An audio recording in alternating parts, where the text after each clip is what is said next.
Muy buenos días, mis hermanos, Dios les bendiga.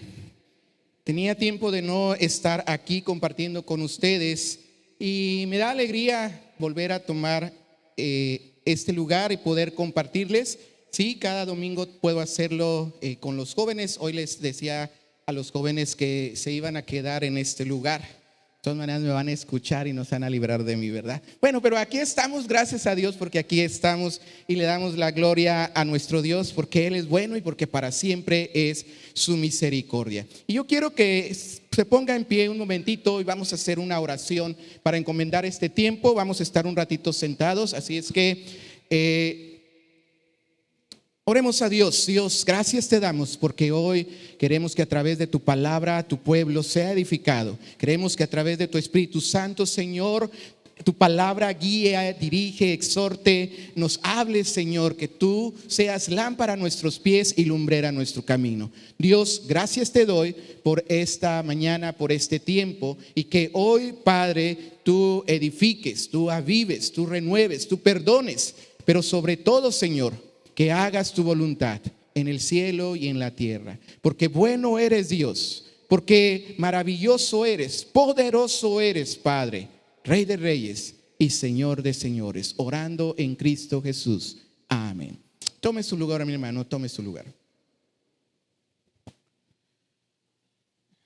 El mensaje de hoy es la providencia de Dios. La providencia, y primeramente quiero que ustedes puedan entender esta palabra providencia. Según el diccionario de la Real Academia Española, dice que la providencia es la disposición anticipada o prevención que mira o conduce al logro de un fin. Esta es una de las 4 o 5 definiciones que aparecen en el diccionario. Y aparece curiosamente otra definición. Dice, la providencia es el cuidado que Dios tiene de la creación y de sus criaturas. Por la providencia de Dios, el mundo existe. Por la providencia de Dios estamos flotando en medio de la nada. Y le damos vueltas al sol, ¿verdad? Y aparte de que le damos vueltas al sol, la tierra gira y lo hace con una precisión tal que podemos contar los años, que podemos contar los días, que podemos contar las horas, que podemos contar los minutos y hasta los segundos y más allá de los segundos. Esa es la providencia de Dios. Dios tiene cuidado de su creación. Cuando hizo aquel pacto con Noé después del diluvio, Dios le dice a Noé, ¿sabes qué? Vas a tener siempre el frío y el calor, la lluvia y la seca. Y el mundo sigue. Esa es la providencia de Dios. Algunos disfrutaron la lluvia esta madrugada, otros los despertó y otros ni se dieron cuenta. Probablemente a lo mejor no llovió en su casa, pero hubo lluvia esta mañana. Esa es la providencia de Dios. Pero recordemos que Dios tiene cuidado de la creación siempre, pero también tiene cuidado de sus criaturas. Y esto va desde los animales hasta el ser humano, hasta el hombre. Recordemos que el hombre fue creado a imagen y semejanza de Dios.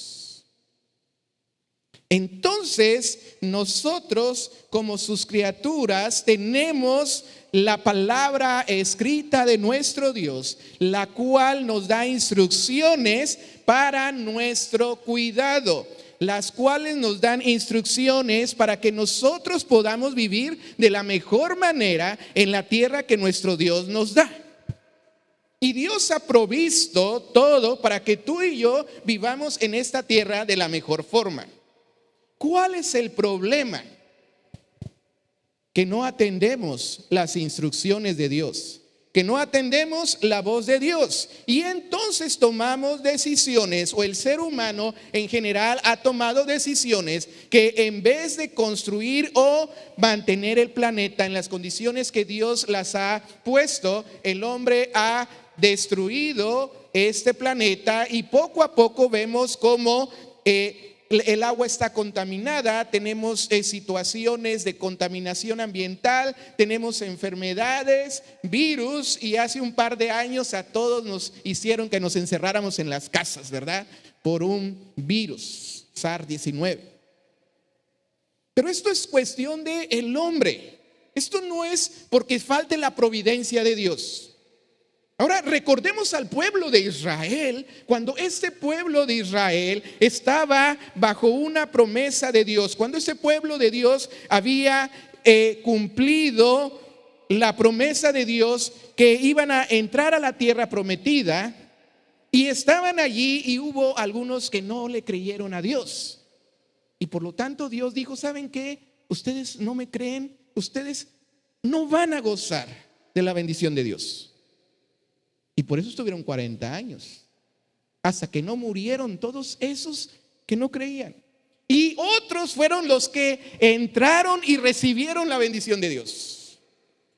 Hoy, gracias a Dios que tú estás aquí recibiendo la bendición de Dios.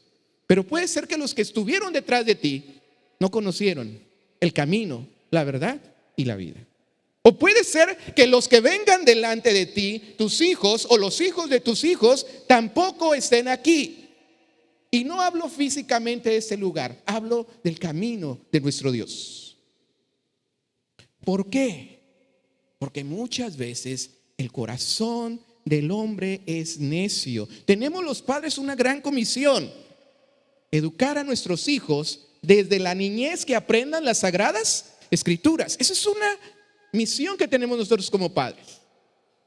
Pero como padres también fallamos muchas veces en nuestro actuar, en nuestro vivir. Nos enfrascamos en el trabajo y se nos olvida que también fuimos llamados para hacer discípulos, comenzando en nuestra casa. El pueblo de Dios, después de que entró a aquella tierra prometida, después de que se apropió de la promesa, después de que vio grandes maravillas de Dios, los hijos de los hijos ya se olvidaron. Ya no hubo esa misma entrega, porque ya los hijos ya no habían visto, solo habían oído. Y probablemente los padres también fallaron al momento de compartirles a los hijos. Y el pueblo es llevado cautivo a Babilonia. Y la cautividad, mis hermanos, la cautividad representa estar privado de algo. La cautividad representa que tú, en este caso, el pueblo de Dios, los hijos de Dios, están fuera de la voluntad de Dios. El pueblo estaba cautivo porque habían desobedecido, porque se habían olvidado de Dios, porque se habían apartado, porque habían puesto a Dios en segundo lugar. Y entonces fue llevado cautivo, fueron privados de su libertad, fueron sometidos como esclavos y fueron lastimados. Muchas veces, mis hermanos, cuando tú estás fuera del camino de Dios, fuera de la voluntad de Dios, no dejas de ser pueblo de Dios, no dejas de ser hijo de Dios, pero puedes estar cautivo de un pecado que no te puedes deshacer de ese pecado. Hoy la juventud, y yo les digo a los jóvenes, luchan o se lucha mucho con la pornografía. Es un pecado que ahí está. Es algo que los ata a los jóvenes y los tiene cautivos de sus mentes, sus corazones y sus emociones. Pero el pecado te puede mantener cautivo. El olvidarte de Dios te puede mantener fuera de la voluntad de Dios. Y lo que vas a experimentar en tu vida va a ser una privación de tu libertad. Y tú vas a decir, ¿cómo voy a estar privado de la libertad? Dice la Escritura que Dios es el que nos hace verdaderamente libres. Mientras tú estés lejos de Dios, vas a tomar decisiones, vas a tomar actitudes que no te van a acercar a Dios, que no van a estar dentro de la voluntad de Dios, y al final del día te van a llevar al sufrimiento, al dolor, a la tristeza, a la necesidad, a la escasez y muchas cosas más. Y no significa que no vamos a pasar tribulaciones en esta tierra, porque Jesucristo dijo, en el mundo tendréis aflicción, pero confiad, yo he vencido. ¿Cómo dice? Yo he vencido, dijo Jesucristo. Y cuando estamos en la voluntad de Dios, aún en medio de las situaciones y circunstancias difíciles, tú puedes tener la victoria y tú puedes ser más que vencedor por medio de aquel que nos ha amado y que nos ha pasado de las tinieblas a su luz admirable. Pero Dios, mis hermanos, a pesar de nuestra necedad como seres humanos, a pesar de irnos fuera de la voluntad de Dios, Dios siempre tiene misericordia de nosotros. Por eso es su providencia, cuidado de la creación, pero también cuidado de las criaturas y cuidado de los que son hijos de Dios, de los que son su pueblo. Y aún en medio de que tú estés portándote mal, de que estés fuera de la voluntad de Dios, de que estés donde no debes de estar, como le pasó al hijo pródigo, aún comiendo comida de puercos, Dios está extendiendo sus manos hacia ti y te está diciendo, aquí estoy, ven, ven, porque yo quiero algo mejor para ti de lo que tú estás viviendo, de lo que tú estás pensando, de lo que tú estás creyendo que está bien. Búscame y encuentra la verdadera libertad y encuentra la verdadera paz y encuentra el verdadero amor en Cristo Jesús. Dios, teniendo aquel pueblo cautivo en Babilonia, viene Nabucodonosor y allí viene la historia, y no voy a hacer gran referencia a la historia, pero el pueblo pasa de este primer cautiverio, viene un segundo imperio. Los que saben un poquito de historia universal, vienen los medos, vienen los persas, y entonces el pueblo de Dios, cautivo y alejado de Dios, no hizo nada para ser librado. Dios hizo algo para que el pueblo fuera librado de la cautividad. Esdras capítulo 1. Vayan a su Biblia a Esdras capítulo 1. Y en el versículo 1 al 4 dice la Escritura: en el primer año de Ciro, rey de Persia, para que se cumpliese la palabra de Jehová por boca de Jeremías, despertó Jehová el espíritu de Ciro, rey de Persia.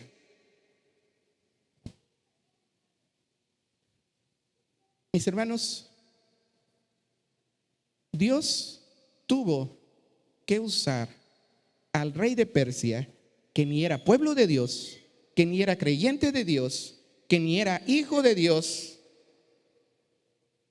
para mostrar su provisión, el cual hizo pregonar de palabra y también por escrito por todo su reino, diciendo: vean las palabras de este rey. El imperio persa, cuando se une con los medos, se hace algo impresionante.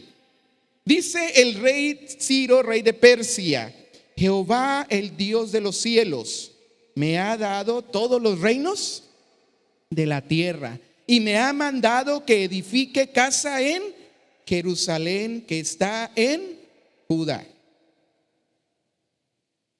Dios le dice a este rey: quiero que el templo sea construido, quiero que mi casa sea reedificada. Pero ¿quién la va a construir? ¿Quién la va a hacer? Tú tienes poder, rey, tú tienes todo, la riqueza, tú dominas casi toda la tierra, pero yo no quiero que tú lo hagas. Eso le toca a mi pueblo. Y entonces dice el versículo 3: quien haya entre vosotros de su, fíjense bien, otra vez, quien haya entre vosotros de su, del pueblo de Dios, de los israelitas, de las tribus, sea Dios con él y suba a Jerusalén que está en Judá y edifique la casa a Jehová Dios de Israel. Él es Dios, la cual está en Jerusalén. Les dice: ¿saben qué? Váyanse y adoren a Dios, porque ustedes aquí están y no lo hacen. Y Dios me acaba de decir que necesitan ir y empezar a construir otra vez la casa, porque necesitan alabar a Dios. Y dice el versículo 4: y a todo al que haya quedado en cualquier lugar donde more, ayúdenle los hombres de su lugar con plata, con oro, con bienes y ganados, además de ofrendas voluntarias para la casa de Dios, la cual está en Jerusalén. Esa es la providencia de Dios. Dios dijo: ya, es necesario que ustedes alaben a Dios. Es necesario que ustedes glorifiquen su santo nombre. Es necesario que salgan de allí. Y este rey de Ciro el Grande, por allá en el 539 antes de Cristo, lo tienen los derechos humanos en su historia, porque dicen que este rey persa dio a conocer el cilindro de Ciro. Y es un documento antiguo que ha sido reconocido en la actualidad como el primer documento de los derechos humanos en el mundo. Miren lo que hizo. Les dijo: váyanse. Y no solo váyanse, que les den oro, que les den plata, que les den todo lo que ocupen. Y hermanos, la historia sigue. Yo no voy a seguir ahí en la historia. Pero les dieron oro, les dieron plata, les dieron. ¿Y saben qué? Eso ya había pasado cuando salieron de Egipto. ¿Recuerdan la historia en Egipto?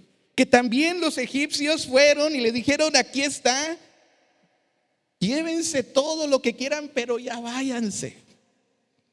Esa era otra historia, o es otra historia. Y aquí también sale encargado el pueblo de Dios y Dios muestra su providencia. ¿Cuál es lo triste de esta historia? Que no todos fueron. Que no todos quisieron el oro, la plata, las cosas que necesitaban para ir a levantar el pueblo, el templo de Dios. Que no todos quisieron hacer la voluntad de Dios. Y el pueblo estaba esparcido a través de todo el imperio. Y muchos se quedaron ahí con los persas. Ya no cautivos, ya no como esclavos, ya no, simplemente porque dijeron: qué flojera.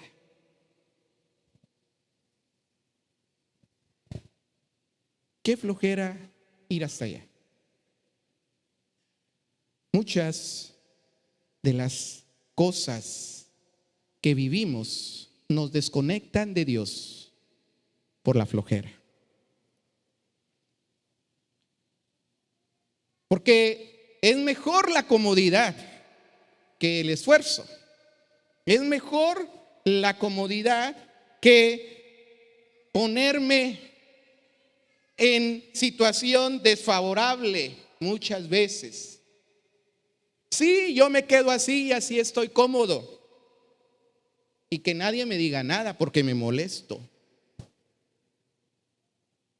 Cuando Dios había ya mostrado su favor, cuando Dios había ya mostrado su providencia y lo había hecho con alguien que ni siquiera era de su pueblo, con alguien que ni siquiera era creyente de Dios, era idólatra.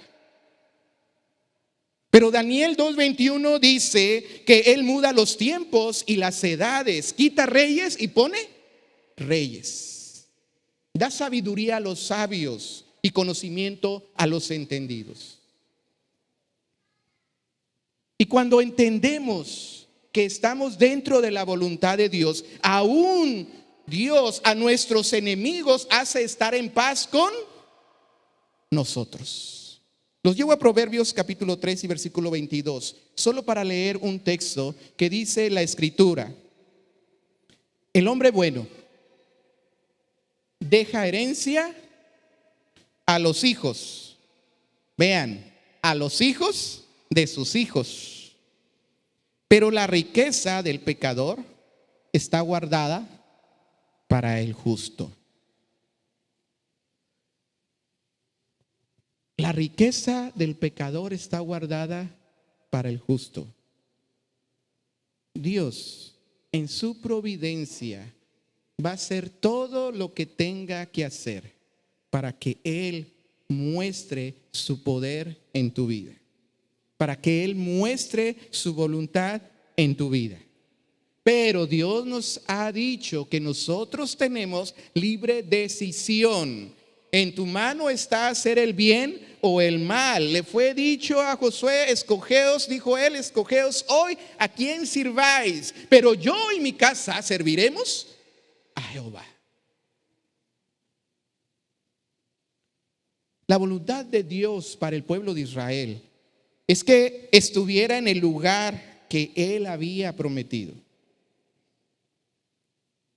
Dios les dijo: vayan, y con las manos llenas vayan.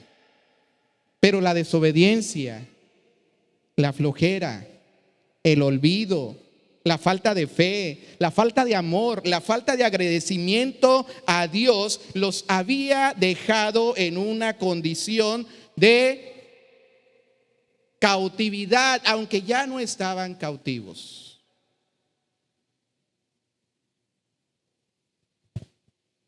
Y mis hermanos, cuando tú vives cautivo de tus pensamientos que te llevan a pecar, es porque estás lejos de Dios. Cuando tú vives cautivo de tus malos hábitos que ofenden a Dios, es que estás fuera de la voluntad de Dios. Cuando tú vives cautivo de tus emociones, te prendes y la carne se prende y te enojas y gritas y ofendes y dañas y lastimas, es porque estás fuera de lo que Dios ha dicho cuál es su voluntad. Estás fuera de la voluntad de Dios. ¿Y quién sufre? Sufres tú. ¿Y quién sufre? Sufren las personas que están a tu alrededor. ¿Y quién sufre? Sufre tu familia.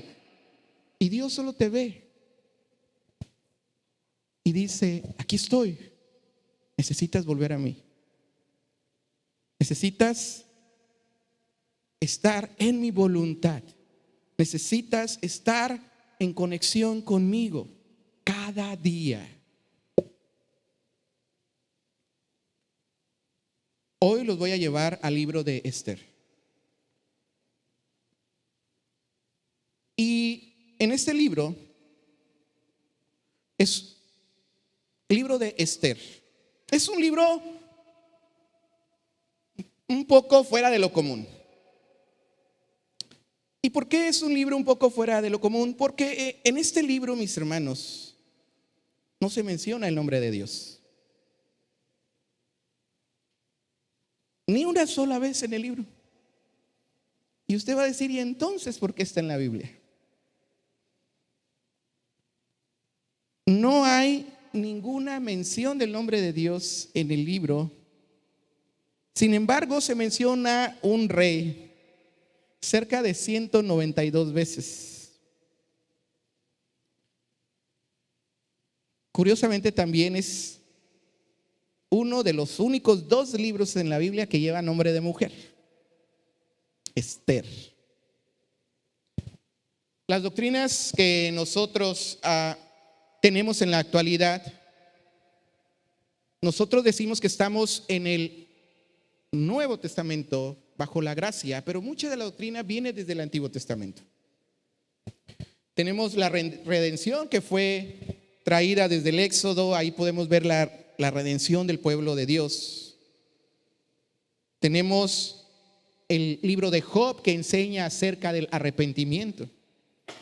Tenemos la resurrección después de aquellos días que pasó Jonás dentro de aquella ballena, volvió a vivir, fue escupido, ¿verdad? Tenemos grandes doctrinas en el Antiguo Testamento. Y Esther es un libro que nos muestra la providencia de Dios. Por eso este mensaje se llama La providencia de Dios. Un libro que no menciona a Dios, una historia que no menciona a Dios, pero no lo menciona porque estaban fuera de la voluntad de Dios. Estaban en una tierra extraña. Estaban obedeciendo las órdenes del rey, sí, pero no obedeciendo las órdenes de Dios. Cuando ellos estaban ahí, ellos no se congregaban, ellos no cantaban a Dios, ellos no adoraban a Dios. En algún momento se acordaron de Sión, ¿verdad? Pero se olvidaron de las promesas de Dios, se olvidaron del plan de Dios para su vida y estaban viviendo de acuerdo a su voluntad. Y mis hermanos, cuando el Hijo de Dios está fuera de la voluntad de Dios, está como este libro que no menciona a Dios. En su casa no se canta, nomás escuchan la canción del vecino, ¿verdad? Que no alaba a Dios. En su casa no se ora,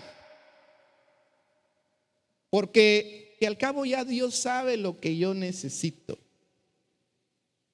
En su casa no se lee la palabra de Dios, porque prefiero invertir mi tiempo viendo la televisión, las series de moda, la película del año, leer el bestseller, pero la palabra de Dios olvidada. Ese es un hijo pródigo. Ese es un hijo que está fuera de la voluntad de Dios, que prefiere abrazar la doctrina que emiten las series, las películas, los contenidos no de acuerdo a la voluntad de Dios, y entonces se están revolcando entre los puercos como lo hizo el hijo pródigo. Una vida que alaba a Dios glorifica el nombre de Dios. Una vida que alaba a Dios está bajo la sombra de sus alas. Una vida que alaba a Dios tiene paz en medio de las tormentas. ¿Qué podemos hacer entonces? Dios ha provisto y tiene la provisión para que tú puedas siempre volver a su presencia. La providencia es el medio por el cual Dios dirige todas las cosas animadas e inanimadas, las cosas visibles y las cosas invisibles, lo bueno y lo malo. Dios tiene el control y el propósito de todas las cosas que pasan.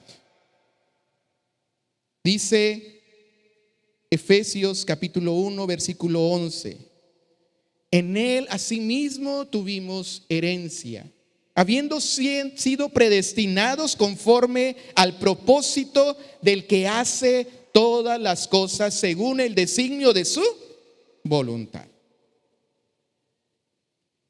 La providencia es la forma y la manera en que Dios está dirigiendo el universo. Él lo está dirigiendo hacia el mañana. Él lo está dirigiendo para cumplir su voluntad y el plan que ya nos ha declarado a través de la Escritura.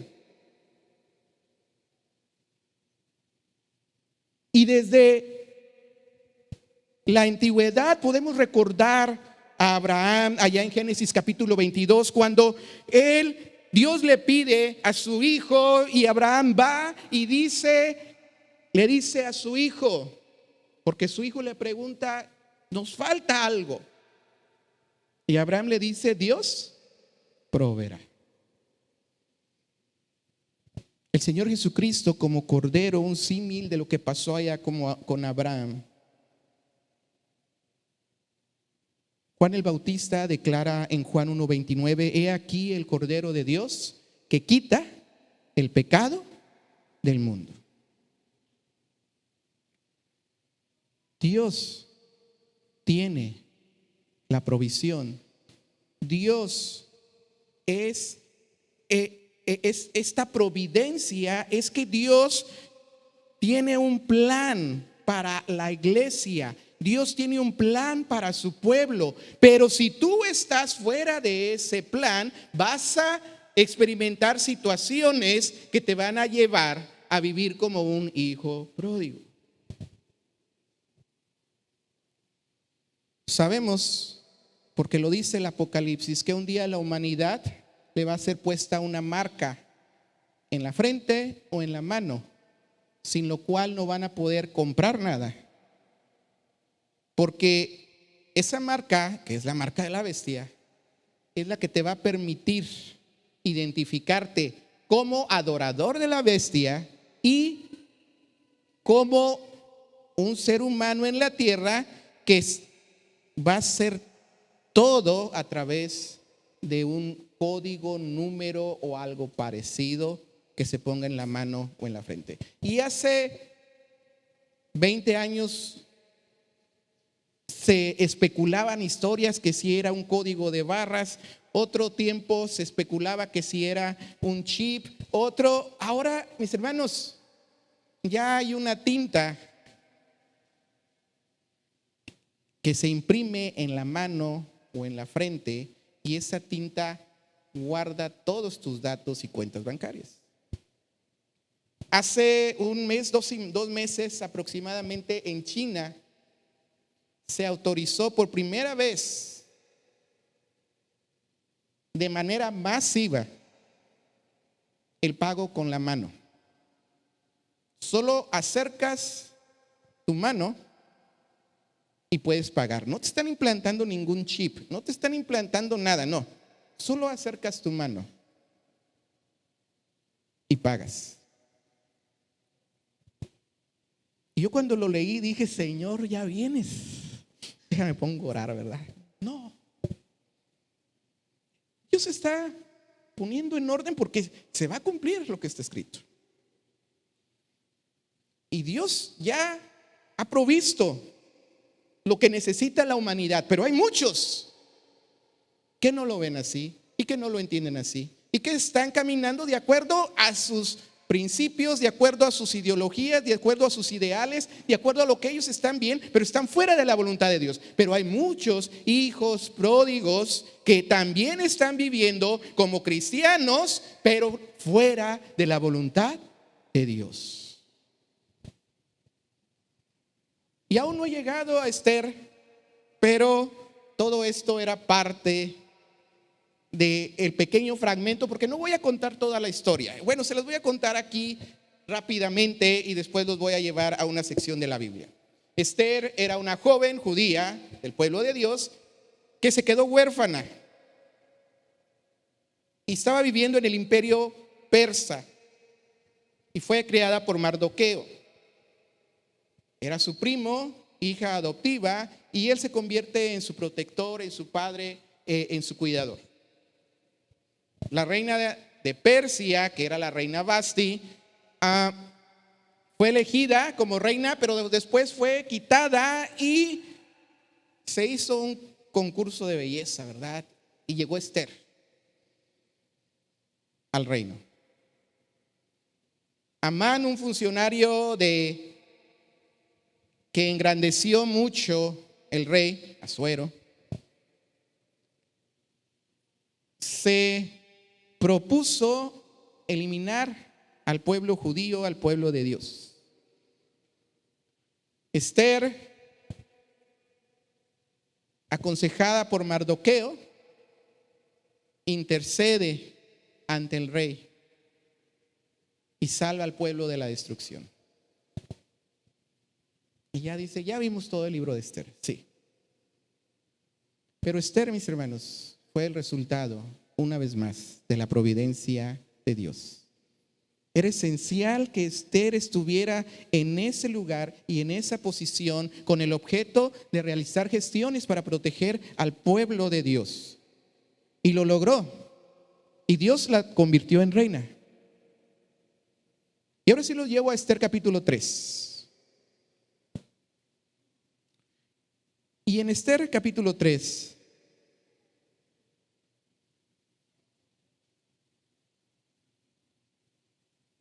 y los primeros 6 versículos, dice la palabra de Dios: después de estas cosas, el rey Asuero engrandeció a Amán, hijo de Amadata, Agageo, y lo honró y puso sus sillas sobre los príncipes que estaban con él. Y todos sus siervos del rey que estaban a la puerta del rey se arrodillaban y se inclinaban ante Amán, porque así lo había mandado el rey. Pero Mardoqueo ni se arrodillaba ni se humillaba. Y los siervos del rey que estaban a la puerta preguntaron a Mardoqueo: ¿por qué traspasas el mandamiento del rey? Aconteció que hablándole cada día de esta manera y no escuchándolos él, lo denunciaron a Amán, para ver si Mardoqueo se mantendría firme en su dicho, porque ya él les había declarado que era judío. Y vio Amán que Mardoqueo ni se arrodillaba ni se humillaba delante de él, y se llenó de ira. Pero tuvo en poco poner a Mardoqueo solamente en esta situación, pues ya le habían declarado que era el pueblo de Mardoqueo. ¿Cuál era el pueblo de Mardoqueo? Y procuró Amán destruir a todos los judíos que había en el reino de Asuero, al pueblo de Mardoqueo.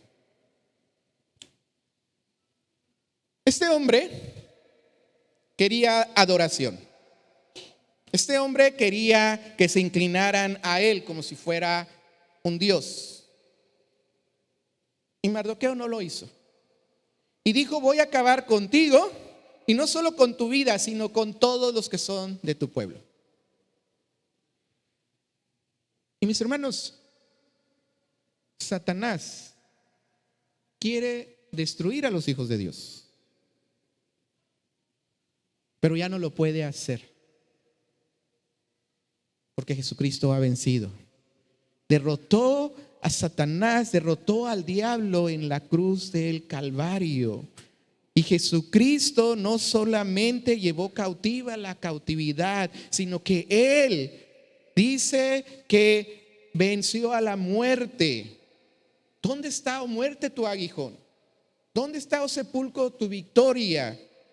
Satanás sabe que ya no puede destruir al Hijo de Dios. Pero entonces, ¿qué hace Satanás? Bueno, Satanás utiliza muchas estrategias para tratar de dañar al pueblo de Dios.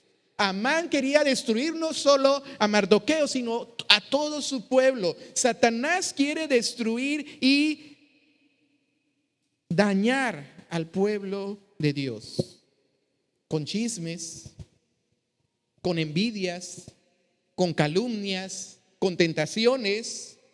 Nos acusa, es el acusador. Ya en Job lo vemos.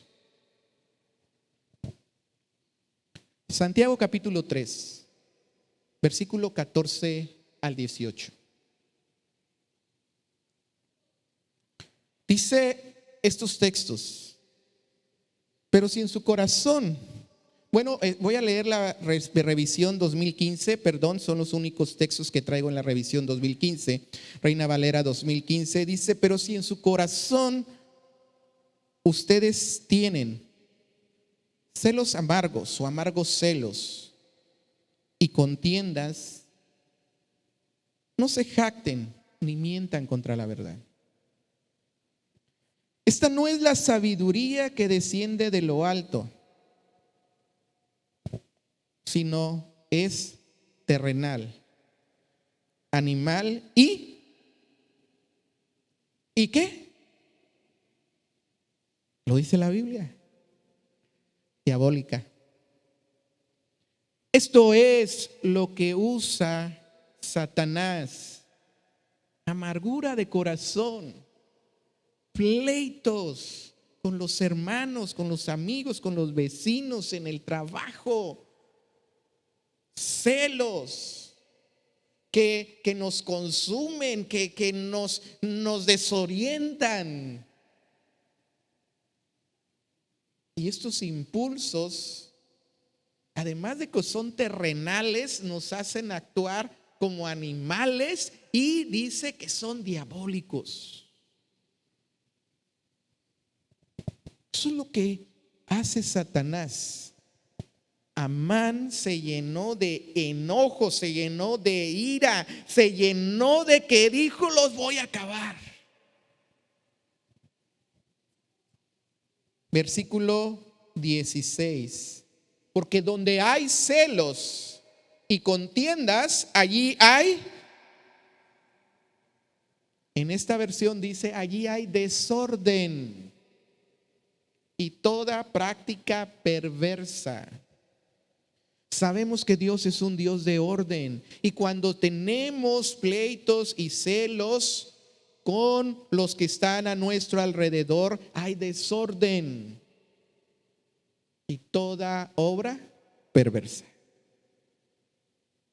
Pero Dios no solamente nos da el cuadro negativo y nos pone la solución, versículo 17. En cambio, la sabiduría. Este martes nuestro hermano nos compartía sobre la sabiduría. La sabiduría que procede de lo alto es primeramente pura, luego es pacífica, es tolerante, es complaciente, es llena de misericordia y de buenos frutos, imparcial y no hipócrita. Y el fruto de justicia se siembra en paz para aquellos que hacen la paz.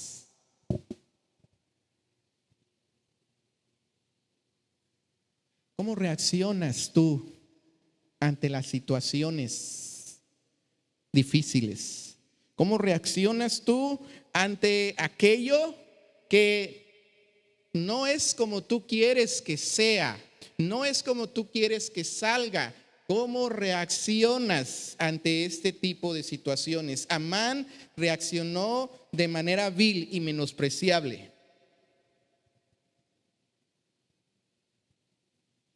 A veces Satanás siembra los chismes, siembra las contiendas en los propios hermanos de la iglesia. ¿Y saben por qué los siembra? Dice 1 Corintios 3:3, porque todavía son carnales, porque todavía ustedes andan no en el espíritu, sino andan en la carne. Y es bien fácil que me enoje porque no me saludaron, porque no me hablaron, porque me ven feo, porque me hacen menos, y le ponemos todos los pretextos de la carne. O es bien fácil reaccionar y prendernos como un Alka-Seltzer. Bueno, el Alka-Seltzer no se prende, ¿verdad? Se sube. Subirnos como un Alka-Seltzer. Dios nos da chance de enojarnos, pero dicen: ¿sabes qué? Contrólate. El día de ayer que estaba preparando este mensaje, en la noche llega mi esposa, y ella llega y aquí está ella, ¿verdad? Y lo cuento así. Llega ella muy ajetreada, muy apurada, y me dice: acaba de haber una balacera. acabo de escuchar los balazos, acabo de ver pasar no digo más, pero personas, así nada más lo digo, armadas en patrullas, en carros, y era una revolución. Y yo acababa de cerrar mi Biblia y yo la estoy escuchando. Y dice, y le pegaron a la camioneta. Mis hermanos, en otro momento siento yo que no sé cómo hubiera reaccionado. Pero ella está de testigo. ¿Qué dije?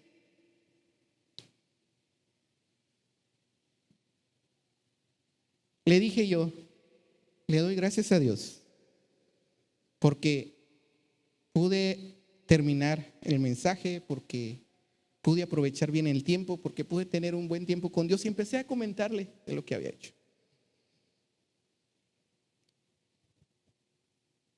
Y mis hermanos, no dejé que pasaran todos los malos pensamientos por mí. Cuando ya me levanto y le digo, pues vamos a ver qué pasó con la camioneta. No me dio tiempo ni de imaginar si estaba destrozada, con caída, vidrios quebrados. Dije, no me dio tiempo ni de pensar eso. Cuando ya llego, me dice, aquí le dieron un rayón en una moldura y la moldura se movió un dedo. Y le volvieron a pechorrear y quedó como si nada hubiera pasado. Mis hermanos, si yo le hubiera dado a la mente la revolución y el enojo y el coraje, y a veces es bien fácil reaccionar. Y ya me contó toda la historia, no encontraba yo la explicación, le dije, es que esto no tiene sentido ni coherencia. Pero a veces Satanás lo que busca es desestabilizarnos, ponernos en situaciones de desventaja para que nuestra carne, nuestra humanidad responda, y a veces ofendemos, dañamos, y a veces pensamos lo que no tenemos que pensar. ¿Qué debe hacer el Hijo de Dios? Efesios capítulo 6, versículo 10. Por lo demás, hermanos míos,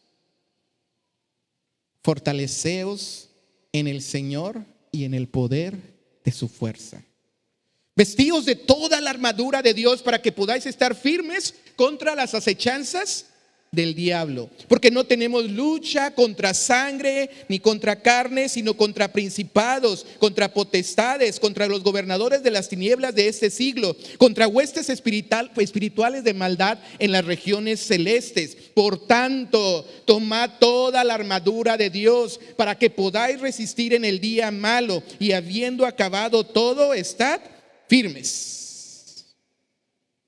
Y en el verso 18 dice, orando en todo tiempo con toda oración y súplica en el Espíritu, y velando en ello con toda perseverancia y súplica por todos los santos.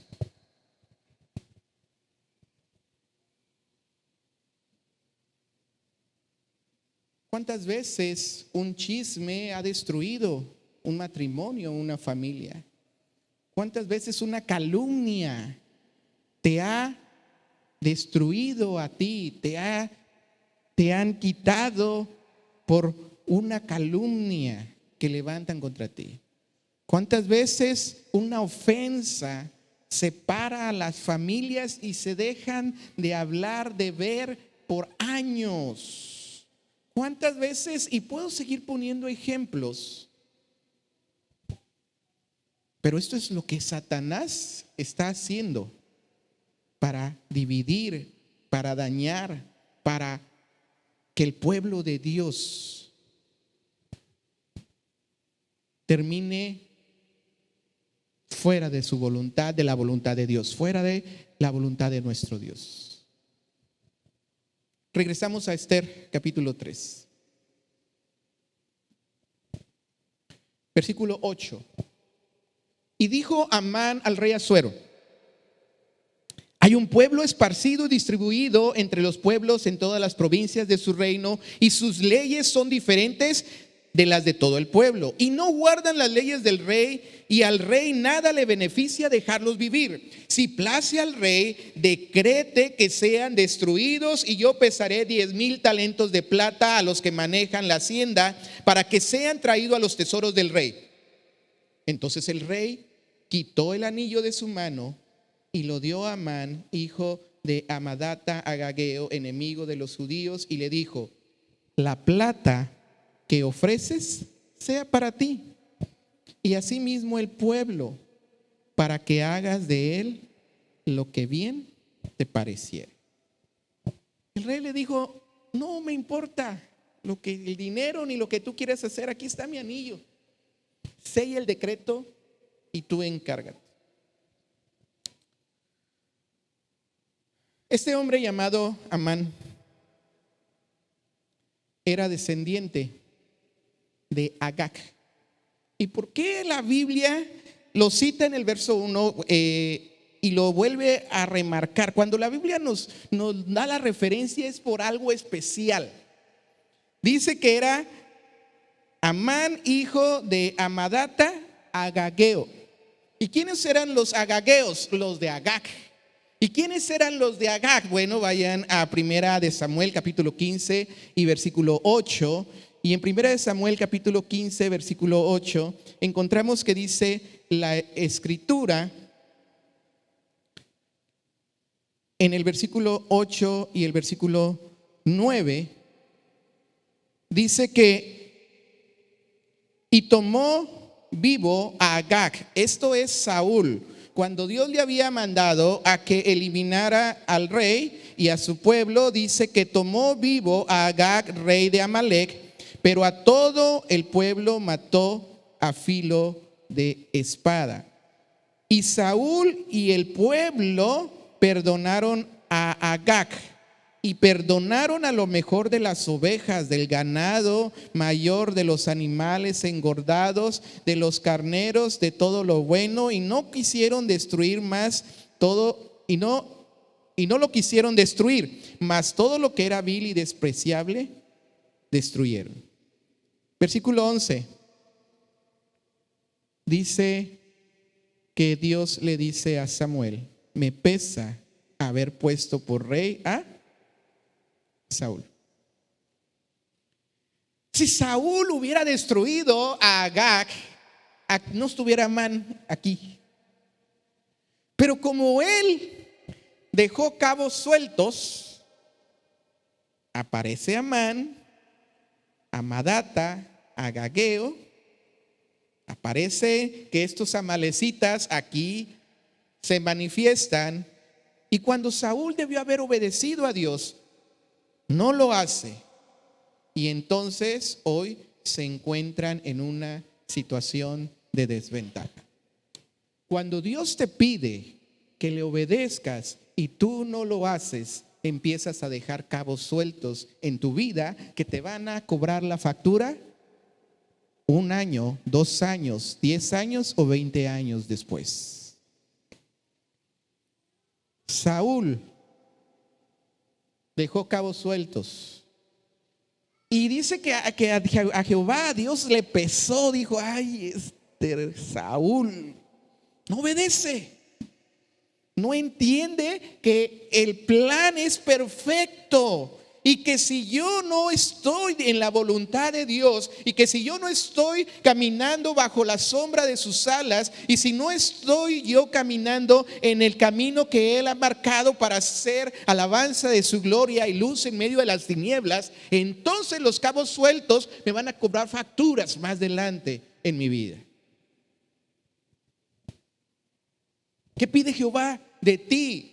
Miqueas 6:8, Él te ha declarado lo que es bueno. Y lo que pide Jehová de ti: solamente hacer justicia, amar misericordia y humillarte para andar con Dios. ¿Estás obedeciendo la voz de Dios o estás haciendo tu propia voluntad? ¿Estás seguro o estás segura que lo que estás haciendo está en la voluntad de Dios? O es tu deseo, es tu idea, es lo que tú quieres para tu vida, es donde tú quieres estar, son tus sueños, son tus ilusiones, o estás en el plan de Dios. Deuteronomio capítulo 28 nos habla y dice: acontecerá que si oyeres atentamente la voz de Jehová tu Dios, para guardar y poner por obra todos sus mandamientos que yo te prescribo hoy, también Jehová tu Dios te exaltará sobre todas las naciones de la tierra, y bendito serás. Y la lista es larga, mis hermanos, no la voy a leer.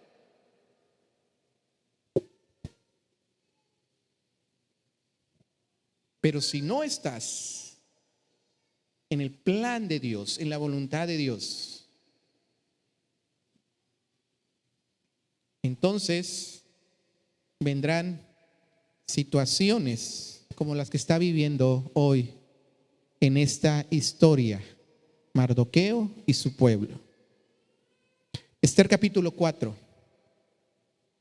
Luego que supo Mardoqueo, versículo 1, todo lo que se había hecho, rasgó sus vestidos, se vistió de cilicio, se vistió de ceniza, se fue por la ciudad clamando con grande y amargo clamor, y vino hasta delante de la puerta del rey, pues no era lícito pasar dentro de la puerta del rey con vestido de cilicio.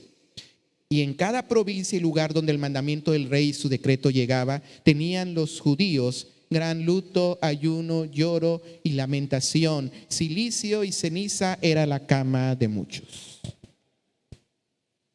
Pero no dice que clamaron a Dios. No dice que se arrepintieron de sus pecados. No dice que se juntaron todos a orar y a pedir el favor de Dios. No. ¿De qué servía el ayuno? ¿De qué servía el no comer? ¿De qué servía el ponerse en cilicio, en ceniza? Muchas veces nosotros confundimos los rituales o las tradiciones como la forma en que Dios nos va a escuchar. Cuando Jesucristo les dijo a aquellos fariseos, les dijo: miren, aquellos que se dan golpes de pecho y que dicen y hacen esto, pero es mejor que tú puedas estar en una comunión sencilla, pero tangible y palpable con Dios, que hacer grandes cosas, pero que sigas alejado de Dios. No hay clamor a Dios, no hay búsqueda de Dios. Sí había un lloro, sí había un quejar, sí había un lamento, porque ellos sabían que el decreto se iba a cumplir e iba a pasar, porque iba a pasar, porque lo que el rey sellaba con su anillo iba a pasar. ¿Cuántas veces vivimos nuestra vida quejándonos? ¿Han conocido una persona quejumbrosa? Se queja de esto, se queja de aquello y se queja de todo.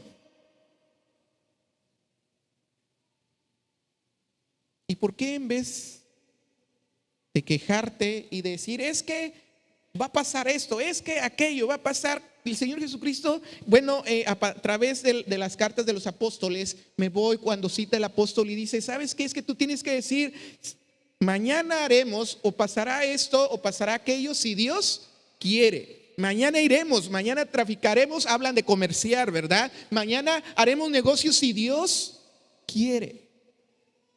Dios tiene el control de todo. Entonces, ¿por qué estarse quejando y quejando y quejando y quejando? Pero hay personas que son quejumbrosas. Dice el versículo 4: y vinieron las doncellas a Esther y sus eunucos y se lo dijeron, y la reina tuvo gran dolor y envió vestidos para hacer vestir a Mardoqueo y hacerle quitar el cilicio, pero él no quiso. Tratar de camuflajear, tratar de vestirnos y encubrir nuestro pecado, esto no nos va a hacer en nada beneficioso. Tratar de meter las cosas en lo oculto y hacer todo en lo oscurito, o tratar de ocultar aquello que Dios ya sabe, nos va a llevar solamente a muchos problemas. Queremos cubrir nuestras debilidades, nuestras vergüenzas, queremos cubrir las apariencias.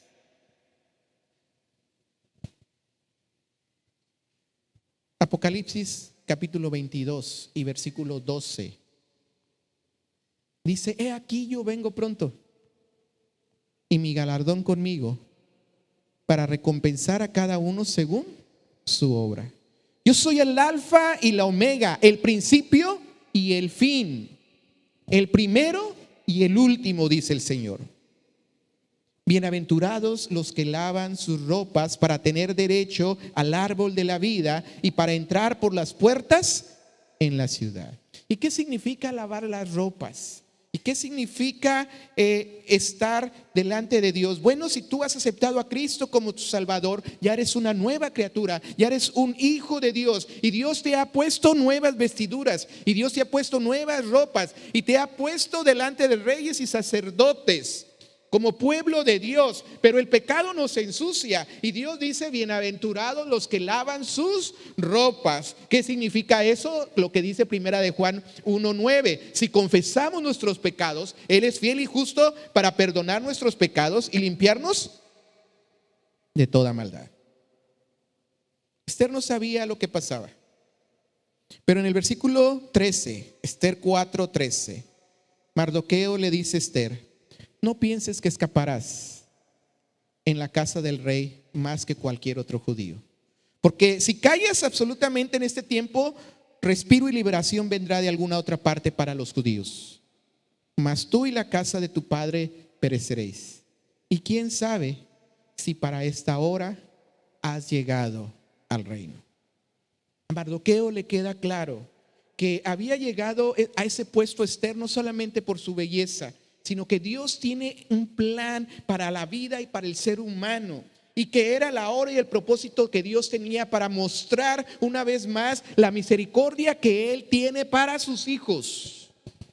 Y en el versículo 15, Esther responde a Mardoqueo: ve, reúne a todos los judíos que se hallan en Susa y ayunad por mí, y no comáis ni bebáis en 3 días, en 3 noches y día, y yo también con mis doncellas ayunaré igualmente, y entonces entraré a ver al rey, aunque no sea conforme a la ley, y si perezco, que perezca.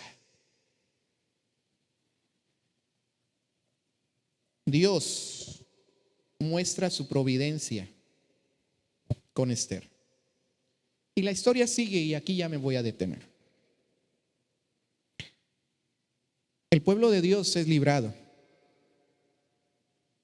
Mardoqueo, Esther, los judíos son librados de este decreto.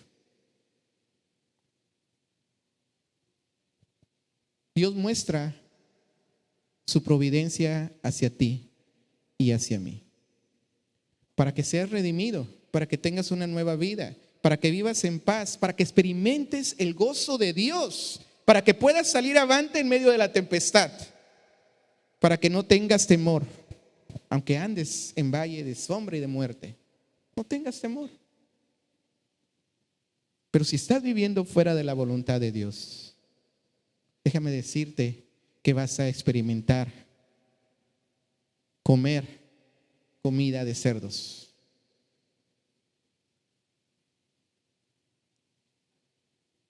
¿Qué es lo que Dios quiere de ti? Dios quiere que tú le ames con todo tu corazón. Dios quiere que tú le ames con toda tu alma. Dios quiere que tú estés conectado a Él. Efesios capítulo 1 dice: Él nos escogió antes de la fundación del mundo, porque Él ya tiene un plan de principio a fin. Él nos escogió para que fuésemos santos y sin mancha delante de Él, en amor, habiéndonos predestinado para ser adoptados hijos suyos por medio de Jesucristo. Pero si tú te sales del plan, entonces no vas a poder experimentar lo que Dios tiene para ti. Él, por el puro afecto de su voluntad, nos ha llamado y nos ha hecho salvos para alabanza de la gloria de su gracia, con lo cual nos ha hecho aceptos como hijos amados. Esther fue puesta en un lugar privilegiado. Y con esto concluyo.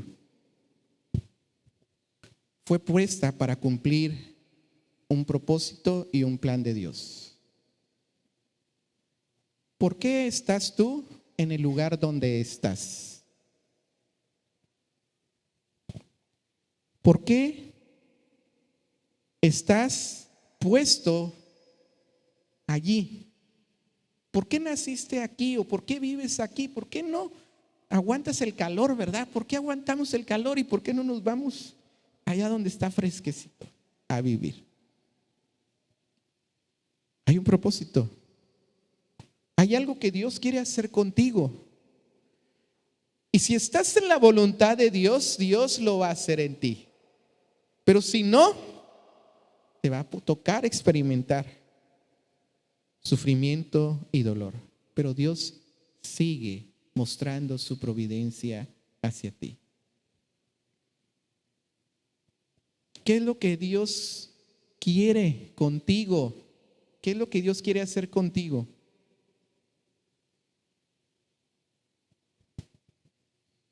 Esa semana llegaron a traerme una notificación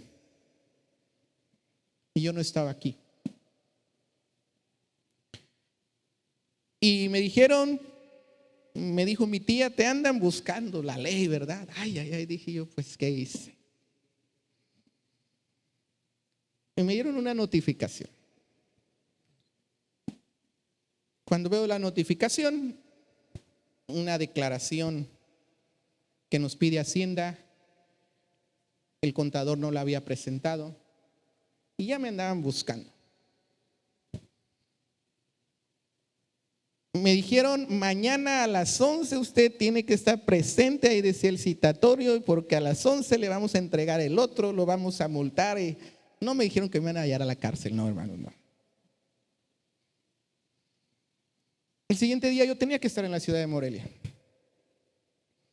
y no podía atender a esa notificación. Le encomendé a mi padre que me hiciera el favor de atenderlo, pero después me habla, ya para eso me había comunicado con el contador, me habla el contador y me dice, ¿sabes qué? Yo voy a ir. Llegó la persona al siguiente día y salió conocida del pastor, de mi papá, ¿verdad? Y le dice, maestro, usted vive aquí. Y hermanos, llegó el contador y entre contadores ahí se armó la revolución, pero todo se resolvió. Pero la historia es que esta persona escuchó de la palabra de Dios, escuchó de las cosas de Dios. El pastor la invitó a la iglesia. Ella se vio muy abierta para venir y acompañarnos. Ella, y entonces, mis hermanos, cuando yo estaba escuchando a mi papá que me contaba la historia, él me dijo, y le dije yo, ¿cómo le fue? Y me dijo él, estuvo muy bonito, pero no el pleito entre los contadores, no. Dios estaba manifestando un propósito en medio de esa situación. Yo no estuve, ya solo me dijeron, todo está solucionado. Pero, mis hermanos, Dios te tiene allí donde vives, en el trabajo en el que estás, en la familia con la que estás, con la esposa, con el esposo con el que estás, con un propósito. Pregúntale a Dios, ¿cuál es ese propósito? Vamos a orar. Bendito Dios, gracias te damos porque eres bueno y para siempre es tu misericordia.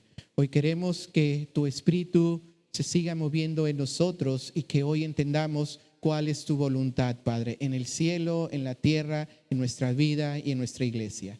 Santo eres, Señor, y nos ponemos en tus manos, agradecidos por todo, y oramos en Cristo Jesús, Señor nuestro.